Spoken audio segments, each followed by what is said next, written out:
Hi, welcome, and thank you for joining us for this second in a series of 5 short webinars on unfair dismissal, some other substantial reason. My name is Gary Smith. I'm one of the employment law partners at Knockhold Solicitors. And in this short webinar, we're going to look at the breakdown in working relationships and when that may justify a some other substantial reason dismissal. So there are effectively 3 main types of scenario where this might result in a some other substantial reason dismissal. The relationship between the employer and the employee has broken down.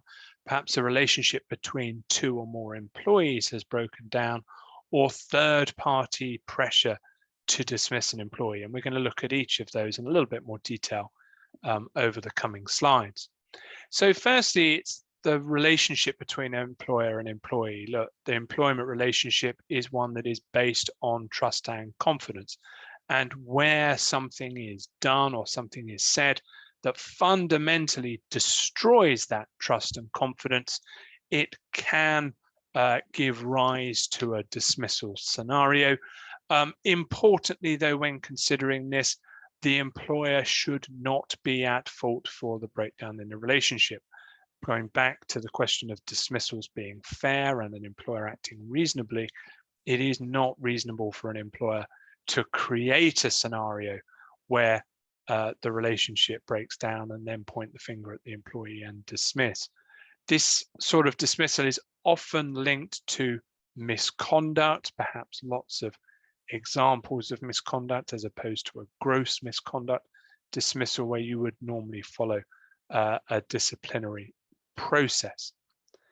But it can also arise an SOSR dismissal, some other substantial reason dismissal, where 2 employees, their relationship simply breaks down such that they can no longer work together. Employers are entitled to expect a harmonious working relationship between their staff. Where it is evident that that is not possible, then the employer can look to dismiss. And the question then will come as to who is at fault for that breakdown. Do you dismiss one or other of the employees, or do you look to dismiss them both and let them both go if you simply have had enough of them and that trust and confidence has gone? The final scenario then is a third party pressurizing you to dismiss. So this could be a valued customer or supplier who will simply stop doing business with you unless that individual is dismissed or taken off their account. The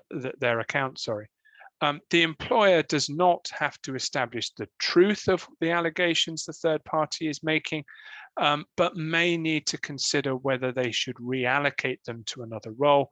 Can they take them off the third party's account, or can they stop having that individual interacting with the third party?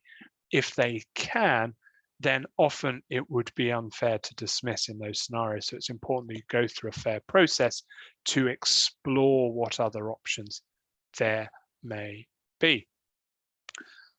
So I hope that's been of some interest to you. The next of our series in relation to some other substantial reason will focus on protecting the employer's business interests. And I hope you'll be able to join us for that one. Thank you.